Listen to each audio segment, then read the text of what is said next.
Les decía yo que hay muchas estrategias para mejorar la comunicación. Vamos a revisar dos básicamente. Uno es la ventana de Johari, que se las pasé es un libro muy chiquito, me gustó a mí mucho. Aquí sería más de una clase si yo me metiera muy específicamente todo lo que es la ventana de Johari, y les mandé el libro en las lecturas, porque es un libro muy ameno, es un libro, yo creo que la mayoría de ustedes lo conoce, un libro muy ameno, un libro que establece diversas estrategias, un librito que explica un poquito algunas modificaciones o algunas formas diferentes de trabajar la ventana de Johari. Esta ventana de Johari es una técnica de comunicación.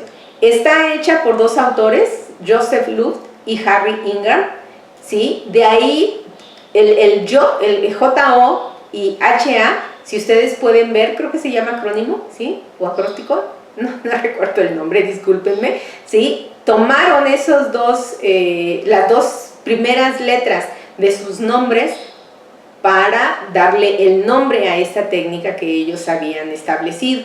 Se dice que es una ventana de la comunicación donde la persona va a recibir información, va a dar información y va a recibir información también de sí misma. Aquí pueden ver, en la parte superior está, la ventana de Johari está hecha en 4 áreas. La parte superior, en la parte superior nosotros podemos ver lo que los demás conocen de mí, y en la parte superior lo que los demás no conocen de mí. En la parte derecha de ustedes van a ver lo que yo desconozco, y en la parte izquierda lo que yo conozco. Entonces así es como ellos tratan de explicar o de ejemplificar cómo somos los seres humanos. Los seres humanos entonces tenemos estas 4 áreas: el área pública o el área abierta, el área oculta, que es lo que yo conozco de mí pero que los demás no conocen. En el área abierta todos los otros y yo conocemos esta área abierta. El área oculta es lo que yo conozco de mí pero no le dejo ver a los demás lo desconocen. El área ciega, yo lo desconozco pero los demás sí me conocen a mí. Y el área desconocida es, ni yo lo conozco ni los demás lo conocen. ¿Cuál es el objetivo de esta técnica de la ventana de Johari? En la medida en que nosotros interactuamos con otros seres humanos, las áreas se van ampliando o se van reduciendo. Mientras unas se amplían, otras se van reduciendo. Específicamente dentro del manejo de los grupos en las diversas instituciones, en este caso como es la institución educativa, ¿qué es lo que se trabaja? ¿Sí? Que haya interacción entre las personas y que cada quien vea cómo una de las áreas va aumentando o se va disminuyendo. Dicen los autores que es una dinámica del cambio, o se trabaja con una dinámica del cambio. Esa es su base principal. En la medida que hay un cambio en una de las áreas, las otras automáticamente también se van a ver modificadas. Uno de los conceptos muy importantes de la ventana de Johari es el feedback, o lo que es la retroalimentación. Se van a modificar las diferentes áreas de las otras ventanas por retroalimentación. Retroalimentación que me va a ir dando el grupo en el que yo estoy participando. Obviamente, si yo si yo soy flexible y permito que haya una buena interacción. Una desventaja que tenemos los seres humanos es que a veces tratamos de tapar tantas cosas de nosotros, y dicen los teóricos, no solo los que hicieron la ventana de Johari, sino todos los teóricos de la psicología, es muy desgastante estar tratando de ocultar características que todos los seres humanos tenemos. Y a veces por necesidad de afecto, a veces por necesidad de aceptación, tratamos de ocultarlas.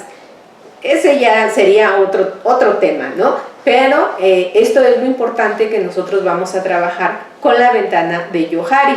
Aquí está nuevamente una diapositiva donde yo les decía cómo están las 4 áreas y lo que yo conozco de mí y lo que yo desconozco. En esta otra diapositiva ustedes pueden ver cómo el área abierta se amplía en la medida en que el área ciega, por ejemplo, se reduce si la persona le pregunta a los demás cosas que yo no sé de mí, pero que ustedes sí saben de mí. Y muchas veces, hasta en el grupo familiar nos dicen, es que tú siempre haces eso. Era un área desconocida para mí, pero ahora ya la estoy conociendo. ¿Sí me explico? Entonces, si yo pregunto, dice nuestra diapositiva, entonces el área ciega se va a ampliar. Si yo comparto, el área oculta se va a reducir. Y si yo descubro el área ciega, perdón, el área desconocida, lo totalmente desconocido, que los demás ni yo conozco, entonces también se va a ver disminuido. Es decir, hay estrategias que nos van a permitir que estas ventanas se abran y se reduzcan. Y esto, dicen los que trabajan con las técnicas de comunicación, va a enriquecer nuestra personalidad, va a enriquecer lo que cada uno de nosotros conocemos de nosotros mismos, y va a enriquecer también el grupo en el que nosotros estamos desarrollándonos. Y les decía yo en esta diapositiva lo que es el papel de la retroalimentación, lo que también conocemos como feedback. Debe ser descriptivo, sin que nosotros emitamos juicios morales, emotivos, que es uno de los principales problemas que la gente tenemos. Empezamos a hablar y terminamos hablando de emociones o sesgando y no describiendo una situación en particular. Entonces, cuando se quiere trabajar la ventana de Johari, se debe ser muy objetivo y se debe tener ciertas características para poder controlar a las personas, para poder irles marcando en qué momento ya el juicio no está siendo objetivo o descriptivo en cuanto a lo que están diciendo, sino que ya se están metiendo en aspectos más personales. Obviamente, para trabajar una ventana de Johari debemos tener muy en claro qué es lo que queremos trabajar y cómo lo vamos a hacer, pero es una técnica muy sencilla, muy enriquecedora para los participantes y para quien la dirige, que yo creo que cuando tengan ustedes un momento o una situación donde puedan trabajarla, se van a dar cuenta, si no es que ya la han trabajado, qué tan enriquecedora es. Dicen los autores de la ventana, en un contexto de seguridad personal y en un ambiente donde se fomente la participación, esto tendrá como consecuencia o como resultado el desarrollo del potencial humano, el potencial individual y el máximo rendimiento, ¿sí? Es decir, si yo cuido las partes en donde va a estar, se va a estar trabajando todo este material personal de los elementos que conforman el grupo, y permito o logro que haya un ambiente de seguridad, esto va a fomentar la participación, la motivación y obviamente la consecución de los logros. Ahora vamos a entrar en la siguiente parte, que es el conflicto. El conflicto es muy importante. Comenzábamos diciendo que donde hay comunicación hay interacción, y donde hay interacción también hay conflicto. Es decir, están entrelazadas estos tres elementos: interacción, comunicación y conflicto. Los conflictos son parte de la vida. Cuando a veces oímos hablar de conflictos, como que la gente se asusta, ¿no? Así como que problemas. Si no lo sabemos enfrentar, sí vamos a llegar a problemas, o también va a depender de la magnitud del conflicto el que nos lleve a problemas. Siempre lo hemos tratado de evitar Y ahora la nueva propuesta, el nuevo paradigma de formas de ver y enfrentar las situaciones en los ambientes institucionales nos dicen, es bueno que existe el conflicto porque finalmente nos está hablando de que hay un movimiento interno, y es bueno también permitir que se presente el conflicto para que aprendamos a gestionarlo de una manera sana. O sea, no podemos meterlo abajo de la cama y decir, no, es que aquí no hay problemas. Esa no es una técnica adecuada, no es una técnica buena ni resolutiva. Lo importante, dicen los autores, es que debemos reconocerlos. Los conflictos son parte de la vida y son inevitables, por una simple y sencilla razón, porque somos diferentes personas y como tales tenemos también diferentes objetivos, diferentes formas de ver y de enfrentarnos a la vida. Entonces, les decía yo, muchos de los autores ahora nos dicen que si sabemos enfrentar el conflicto, vamos a tener una excelente área de crecimiento y de superación. Para esto, para trabajar el conflicto, vamos a revisar lo que es la pirámide de los conflictos.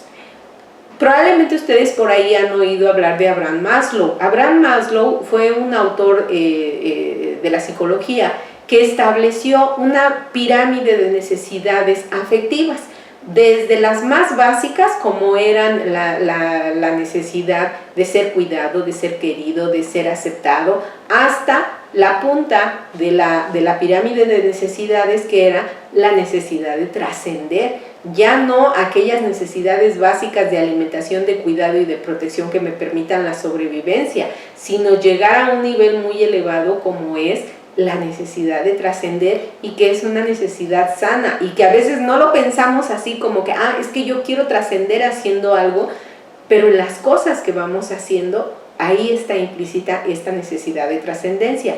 La pirámide de los conflictos tiene mucho que ver, o los autores lo que han hecho es relacionarla con esta pirámide de las necesidades de Abraham Maslow. Y dicen los autores, mientras el individuo o las personas sientan que se están afectando o que se están agrediendo o están en peligro sus necesidades de seguridad y de identidad, es entonces cuando surge el conflicto. Por eso les decía, es importante que retomen un poquito lo de Abraham Maslow para que puedan entender esta parte. Si se ven afectadas o en peligro o en riesgo las necesidades de seguridad y de identidad, es entonces que la persona responde, es entonces que se crea un conflicto, es entonces que tenemos que trabajar con la comunicación para resolver ese conflicto que nos estamos enfrentando. Esta es una de las pirámides, ¿sí? Ustedes pueden observar un esquema de algunas de las pirámides que ustedes pueden observar en la bibliografía. En la parte de abajo, lo que es la base de la pirámide, ustedes pueden observar que están más personalidades involucradas. Ahí podríamos decir que están todos los participantes, todo lo que es la organización. A medida que el conflicto no se va resolviendo, entonces empieza a adelgazarse esa base, pero también empiezan a acrecentar los problemas. Ustedes pueden ver de que podamos llegar a una solución entre todas las partes. La punta de la pirámide, en la parte de hasta arriba, está hablando de una solución legal. Nosotros vamos pasando con el conflicto a diferentes peldaños, a diferentes niveles, ¿sí? Cuando estamos en la base, dicen los autores, podemos solucionarlo entre los mismos participantes. Cuando llegamos a la cúspide, cuando llegamos a la parte más elevada, es un tercero el que va a decidir sobre lo que nosotros estamos teniendo diferencias, lo que estamos en conflicto. Es muy, muy interesante esto de la pirámide, de la forma que tuvieron los autores para pensarla, crearla y esquematizarla. Y ellos dicen, cuanto más arriba, menos satisfacción. La punta que decíamos de la de la pirámide, cuanto más arriba estemos, hay menos satisfacción para las partes. Cuanto más abajo estemos, hay más posibilidades de encontrar una solución y que esta solución también satisfaga a ambas partes. Entonces, esto es muy importante para lo que estamos trabajando de la comunicación. La comunicación y el conflicto. La comunicación está influida, ya lo habíamos revisado, por los valores y por las percepciones. Los valores, habíamos dicho, son la creencia de cómo somos y esto nos lleva a tomar ciertas decisiones. Y las percepciones son el marco mental en el que estamos frente a este conflicto, a esta comunicación. Es el marco mental, lo que nos rodea mentalmente para que nosotros podamos tomar una decisión. ¿Cuáles son las causas del conflicto? Todo lo que ustedes encuentren en la bibliografía es correcto. Todo lo que ustedes encuentren en libros, documentos, artículos, revistas, todo es correcto. Lo que yo estoy haciendo aquí en estas diapositivas es nada más como para ubicarlos un poco, pero si ustedes observan, todos los autores están hablando de lo mismo. Entonces, los autores dicen que las causas, una de la forma de clasificar las causas del conflicto es manejarlo a través de dos grandes ramas: las causas personales y las causas estructurales. Las causas personales, como ustedes pueden ver, se refiere a esta parte del individuo, a la parte del individuo y su interacción con los grupos que están a su alrededor. Las estructurales tienen que ver más con el con las características de la institución, como son el tamaño, el número de personas, las reglas, los procedimientos, todo aquello que, como la misma palabra nos lo dice, tiene que ver con la estructura de la organización. ¿Cómo fue creada la organización? ¿Cuáles son sus objetivos? ¿Y cuál es el papel que cada uno de los participantes está desempeñando dentro de esa organización? Entonces, aquí pueden ver ustedes las causas del conflicto en dos grandes rubros, pueden ser personales o estructurales. Otra clasificación, dice, son los tipos de conflicto. Según el nivel en el que se está presentando, puede ser un conflicto interno, puede ser un conflicto interpersonal, o puede ser intrapersonal de dos personas, o puede ser grupal, intergrupo, intragrupo, entre varios grupos que están teniendo un conflicto. Puede ser intraorganizacional u organizacional. Entonces, las clasificaciones, les decía yo, son muy variadas, van a encontrar ustedes muchas, todas son correctas. Yo aquí solamente les estoy marcando algunas. ¿Cuáles los aspectos positivos del conflicto? Recordarán que hace rato les decía, antes era así como que mejor lo negamos y lo escondemos abajo de la cama para que no vean que hay conflicto. Ahora los autores han encontrado que es muy importante el manejo de los conflictos, porque puede ser una oportunidad de crecimiento, se pone en movimiento la energía y entonces vamos a tener mejores resultados. Estimula el interés y la creatividad. ¿Cuántas veces no tenemos un problema y estamos pensando en la solución? Eso también tiene que ver con la parte de la racionalidad que era al principio que veíamos en esta sesión. En la medida en que yo abro mi pensamiento, en la medida en que yo permito que entren ideas nuevas, estoy utilizando mi pensamiento creativo y entonces tengo mayor posibilidad de encontrar diferentes soluciones a un problema. ¿Sí? Esto es bien enriquecedor cuando uno puede ir descubriendo y abriendo el pensamiento creativo, porque pues a lo mejor la solución no está por aquí, pero yo no había visto esta otra. ¿Y eso quién me lo da? El pensamiento creativo. El conflicto en la organización, como les decía yo, no es erradicarlo, no es desaparecerlo, no es negarlo. La organización, sea cual sea, debe estar consciente de que los conflictos se van a presentar, de que los conflictos están presentes porque son inherentes a la interacción de los seres humanos, y es importante entonces reconocerlo para poderlo enfrentar, para poderlo gestionar. También van a encontrar ustedes un montón de artículos donde habla de la gestión de los conflictos. Todos esos artículos son buenos. Esto tiene un poco más que ver con la situación de la organización, la estructura de la organización y con las características personales también que nosotros tenemos. Entonces, es importante primero descubrir nuestras propias características para después saber si podríamos ser buenos gestionadores del conflicto. Hay un montón de manuales, hay un montón de estrategias, de técnicas que nos dicen cómo ser un buen gestionador de los conflictos. Cómo llegar a ser, por ejemplo, hasta un buen negociador, cómo participar como un tercero, pues, en una negociación para solucionar el conflicto. Y nuestra última diapositiva. Me gustó mucho estas frases que encontré en un autor, porque dice: en las disfunciones de la comunicación puede encontrarse la génesis del conflicto. Es decir, yo dije una cosa, él me entendió otra, la institución dijo una cosa, los otros entendieron otra. Entonces, aquí, en esta distorsión de la comunicación, puede estar el conflicto.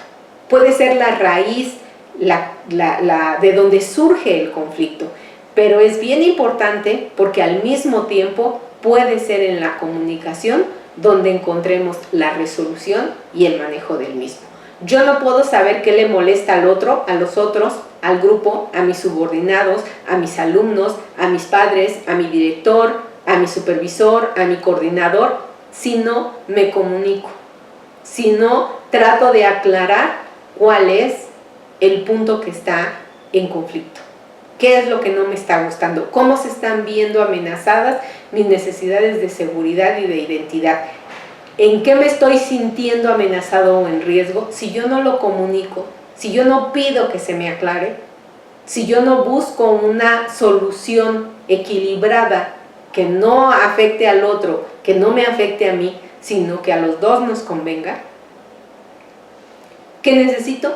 De la comunicación. Esto es todo por hoy, chicos. Les agradezco mucho su atención. Cualquier duda, ya saben, estoy para servirles. Y solo quería decirles que hay que estar muy atentos para nuestra última sesión, donde estoy dejando el trabajo final, o que se va a tratar del trabajo final. No se asusten mucho, es nada más una propuesta muy sencilla. Todos ustedes han estado inmersos dentro de diferentes organizaciones, y por lo regular también siempre han pensado, o en algún momento al estar frente a esa institución, frente a esa organización, han dicho: yo creo que esto se podría hacer de otra manera, es que si esto se hiciera de esta otra manera. Es eso lo que quiero que plasmen. No necesito que me den un manual, no necesito que me den todo un argumento teórico de una situación en particular, sino es a través de su vivencia, lo que ustedes han vivido, lo que ustedes han pasado, con lo que no han estado de acuerdo, o con lo que creen que se pudo haber enriquecido todavía más una situación en particular. Ese será nuestro trabajo final. Que ustedes nos hagan, o me hagan, pues, una propuesta de qué es lo que se podría trabajar, y lo argumenten, obviamente, cómo se haría, ¿sí? Más detalles los vamos a tener en la tutoría, pero sí es bueno que se vayan ustedes enterando. Les agradezco mucho su atención y nos vemos aquí en nuestra próxima sesión. Gracias.